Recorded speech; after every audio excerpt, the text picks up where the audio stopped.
बघा question number 2 बघा रे. Triangle QRS is an equilateral triangle. Prove that number 1 arc RS congruent arc QS congruent arc QR. Number 2 measure arc QRS equal to 240 degree. बघा रे, तर हे figure आपल्याला दिलेले प्रश्नामध्ये QRS बघा रे, QRS हा ट्रायंगल कोणचा आहे रे? इक्विलॅटरल ट्रायंगल आहे. Triangle QRS is an equilateral triangle. Equilateral triangle म्हणल्यानंतर तिन्ही साइड कशा असतात रे? कॉन्ग्रुएंट रे. Therefore seg RS congruent seg QS congruent seg QR. बघा रे, seg RS congruent seg QS congruent seg QR. म्हणजे तिन्ही सेगमेंट कसे झाले रे? कॉन्ग्रुएंट आहेत. मग हे जे सेगमेंट आहेत तिन्ही सेगमेंट हे सर्कलचे कॉर्ड आहेत बघा रे.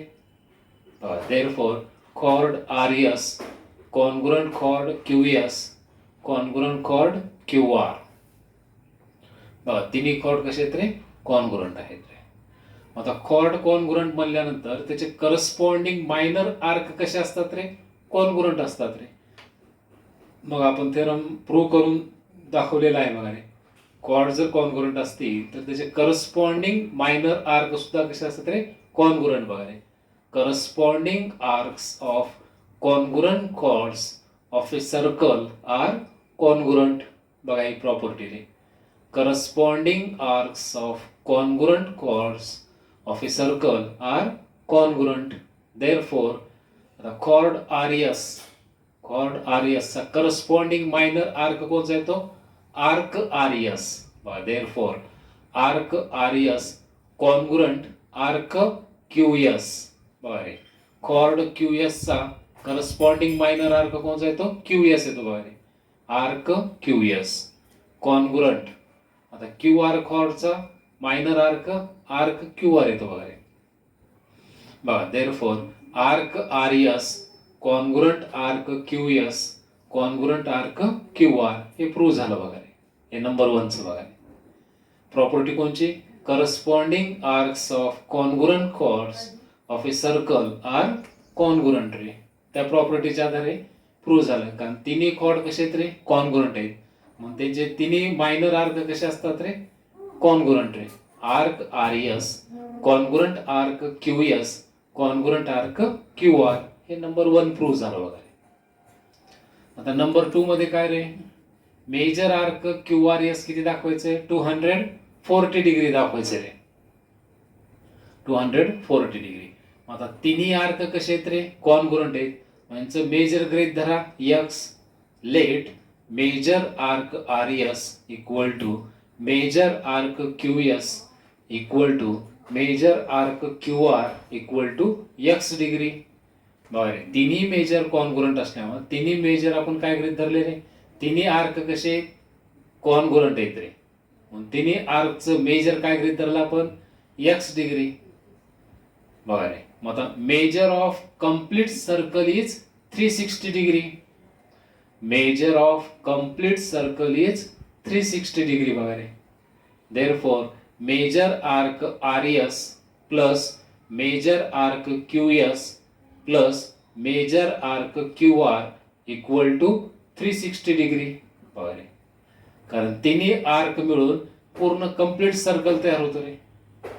तिन्ही आर्क मिळून कंप्लीट सर्कल रे. मग तिघाचं मेजर काय रे? 360 डिग्री. आता मेजर आर्क RS काय गृहीत धरले? X डिग्री प्लस QS सुद्धा मेजर किती आहे? X degree plus measure arc QR X degree equal to 360 degree. तिघाचं ऍडिशन करा रे. X plus X plus X काय तरी 3X इक्वल टू 360 डिग्री. बघा 3X equal to 360 degree. 3 multiply इकडे जाऊन डिवाइड करा रे. मग 3 ने डिवाइड करून घ्या. X इक्वल टू काय तरी 120 डिग्री. बघा X ची व्हॅल्यू काय आली? 120 डिग्री. आता X आपण कशाचं मेजर गृहीत धरले रे? Measure arc RS equal to X equal to 120 degree, measure arc Q S equal to X equal to 120 degree and measure arc Q R equal to X equal to 120 degree. बघा, कारण तिघाचे measure X रेट धरलंय, कारण तिन्ही arc कसे आहेत रे, congruent आहेत रे, म्हणून 120 डिग्री आलेले मेजर. आपल्याला काय विचारायला नंबर 2 ला, measure arc Q R S equal to, figure मध्ये बघा, क्यू आर एस, बघा रे, Q R S equal to measure arc Q R plus measure arc R S. म्हणजे व्हॅल्यू ठेवा, मेजर आर्क क्यू आर किती आहे 120 degree plus measure arc R S 120 degree, दोघांचं addition करा, म्हणजे measure arc Q R S काय तरी 240 degree हे आन्सर येईल. बघा,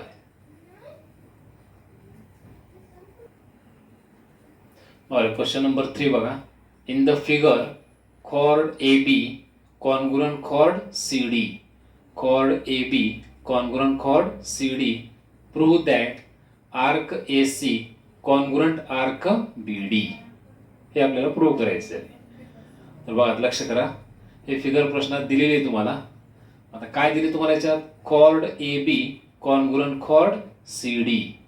बघा रे, chord AB आणि CD chord कसे आहेत रे, कॉन्ग्रुएंट आहेत. मग हे जे chord कॉन्ग्रुएंट म्हणल्यानंतर त्याचे करस्पॉन्डिंग मायनर आर्क सुद्धा कसे असतात रे, कॉन्ग्रुएंट असतात रे. म्हणजे हा जो chord AB आहे त्याचा करस्पॉन्डिंग मायनर आर्क कोणता झाला, आर्क ACB. बघा रे, हा जो chord AB आहे त्याचा करस्पॉन्डिंग मायनर आर्क कोणता होतो, आर्क ACB होतो रे. आणि chord CD चा करस्पॉन्डिंग मायनर आर्क CBD होतो. बघा रे, बघा, लक्ष करा, chord AB congruent chord CD. Property लाव करा, corresponding arcs of congruent chords of a circle are congruent. बघा रे, corresponding arcs of congruent chords, कारण chord congruent आहेत ते, corresponding arcs of congruent chords of a circle are congruent. Therefore, मग या chord AB चा मायनर आर्क कोणचा आला रे, arc ACB. Therefore, arc ACB congruent arc CBD, कारण हा जो chord CD आहे त्याचा करस्पॉन्डिंग मायनर आर्क कोणता झाला, CBD. बघा, आर्क ACB congruent आर्क CBD. मग त्याला मेजर मध्ये घ्या रे. Therefore, मेजर आर्क ACB, बघा, मेजर आर्क म्हणजे कॉन्ग्रुएंटच्या ठिकाणी काय घ्यायचं रे, इक्वल टू घ्यायचं रे. Measure arc ACB equal to measure arc CBD. आता हे जे मेजर आर्क ACB आहे त्याची फोड करा रे, म्हणजे measure arc AC plus measure arc BC. बघा, मेजर आर्क ACB ची फोड केली रे, मेजर आर्क ACB म्हणजे measure arc AC plus measure arc BC. Measure arc AC plus measure arc BC equal to, तर मेजर आर्क CBD ची फोड करा रे, CBD म्हणजे measure arc BC plus measure arc BD. बघा, measure arc BC plus measure arc BD. मग त्या दोन्ही साईडला बघा रे, कोणचा आर्क इक्वल आहे, BC आर्क इक्वल आहे रे. Subtract measure arc BC to both sides, subtract measure arc BC to both sides, म्हणजे कॅन्सल होऊन जातं रे. मग काय शिल्लक राहतं, measure arc AC equal to measure arc BD. मग मेजर आर्क इक्वल म्हणल्यानंतर दोघांचे मेजर कसे आहेत रे, आर्कचे इक्वल आहेत, म्हणजे ते दोन्ही आर्क कसे झाले रे, congruent. Therefore arc AC congruent arc BD. बघा, हे आन्सर येईल. बघा,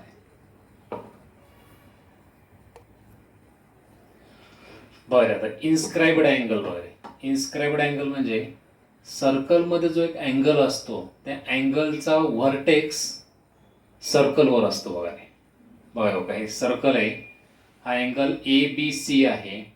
मग हा जो अँगल ABC आहे, या अँगल ABCचा B हा व्हर्टेक्स कशावर आहे रे, सर्कलवर आहे. आणि अँगल ABCच्या साईड्स कोणच्या आहेत रे? AB आणि BC ह्या दोन्ही साईड्स सर्कलला काय करतात रे? इंटरसेक्ट करतात बघा रे, है ना. त्यावेळेस हा जो अँगल ABC आहे त्याला काय म्हणायचं रे? इन्स्क्राइब्ड अँगल म्हणायचं. आणि हा जो आर्क APC आहे ह्या अँगलच्या समोरचा भाग आहे. आर्क APC याला इंटरसेप्टेड आर्क म्हणायचं आहे. कोणचा आर्क? इंटरसेप्टेड आर्क रे. बघा लक्षात आलं का? बघा, in the figure O is the center of the circle. Point B lies on the circle. Point B lies on the circle. The sides of angle ABC. बघा, ह्या अँगल ABC च्या sides कोणचे आहेत? AB आणि BC.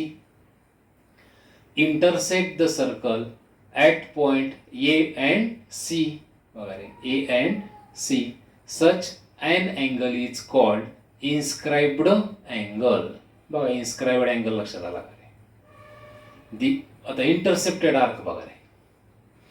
The arc of a circle that lies in the interior of angle ABC. बघा या angle ABC च्या interior मध्ये हा जो आर्क APC आहे, हा जो आर्क APC आहे त्याला काय म्हणायचं रे? इंटरसेप्टेड आर्क म्हणायचं रे. बघा, is an arc intercepted by the angle ABC.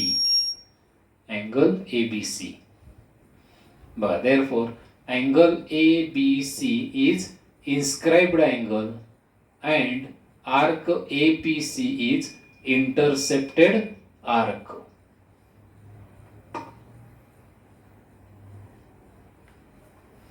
बघा रे, prove that angles inscribed in the same arc are congruent.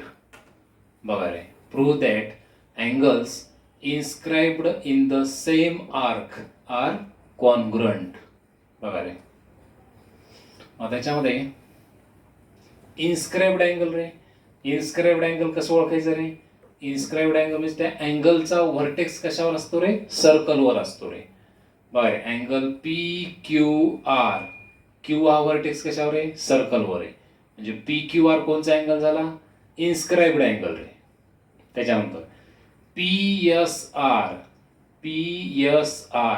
S हा व्हर्टेक्स, अँगल PSR चा व्हर्टेक्स कोणचा आहे? S. मग S हा व्हर्टेक्स कशावर आहे? सर्कलवर आहे. म्हणजे PSR कोणचा अँगल झाला रे? इन्स्क्राइब्ड अँगल झाला बघा रे.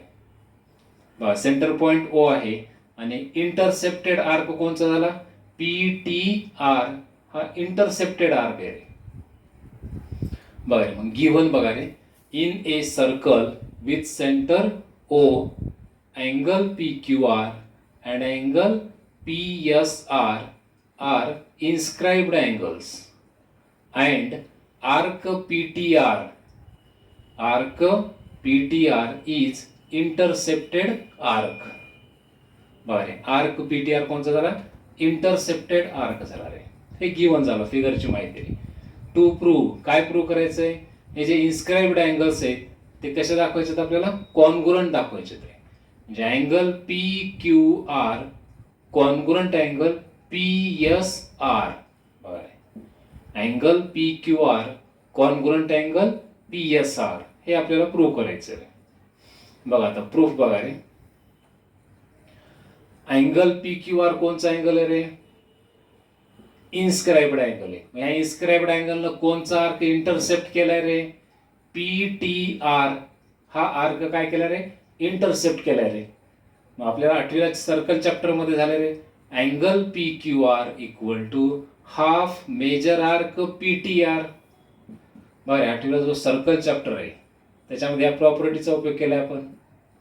Angle PQR equal to half major arc PTR. याला नंबर 1 द्या रे. इन्स्क्राइब्ड अँगल थेरम रे. हा घ्यायचा आपल्याला पुढे आता लगेच. त्याच्यानंतर दुसरा अँगल कोणचा? Inscribed angle PSR.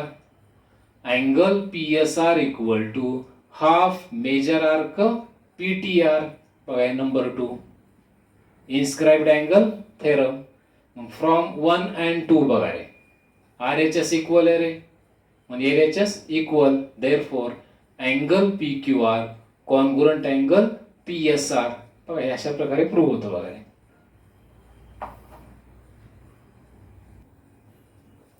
बरं, prove that angle inscribed in a semicircle is a right angle. बरं, prove that angle inscribed in a semicircle is a right angle. बघा ओ पॉईंट काय घेतला रे आपण याच्यात, सेंटर पॉईंट घेतलाय. बघा रे circle A B C angle कोणचा आहे रे, इन्स्क्राइब्ड अँगल आहे रे. इन्स्क्राइब्ड अँगल माहीत झाले, कसं ओळखायचं रे, अँगल ए बी सीचा बी हा व्हर्टेक्स कशावर आहे, सर्कलवर आहे. आणि अँगल ए बी सीच्या साइड्स ए बी आणि बी सी सर्कलला ए आणि सी पॉईंटमध्ये काय करतात रे, इंटरसेक्ट करतात रे. म्हणून हा अँगल ए बी सी कोणचा झाला रे, इन्स्क्राइब्ड अँगल झाला. आणि हा अँगल ए बी सीच्या इंटेरियरमध्ये हा आर्क ए एम सी आहे. म्हणून ह्या आर्क ए एम सीला काय म्हणणार रे, इंटरसेप्टेड आर्क म्हणायचं आहे. हा जो angle A B C inscribed आहे, या अँगल इन्स्क्राइब्ड ए बी सीच्या इंटेरियरमध्ये आर्क ए एम सी आहे. मग हा आर्क ए एम सी काय झाला, इंटरसेप्टेड आर्क झाला. बघा मग आता गिवन मध्ये माहिती घ्या, in a circle with centre O seg A C is the diameter.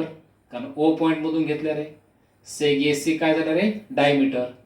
Angle A B C is inscribed angle and arc A M C is intercepted arc. Given लक्षात आलं काय, म्हणजे फिगरची माहिती रे.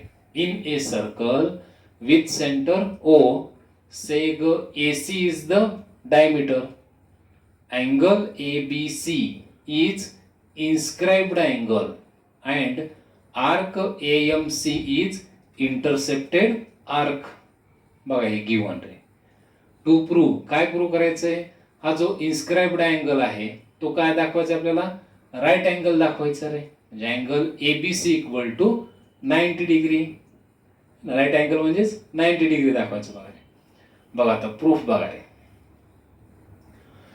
मेजर ऑफ कंप्लीट सर्कल किती असतं रे, 360 degree. Measure of complete circle किती असतं रे, 360 डिग्री असतं रे. मग मेजर ऑफ सेमी सर्कल किती झालं रे, 180 degree. Measure of semicircle is 180 degree.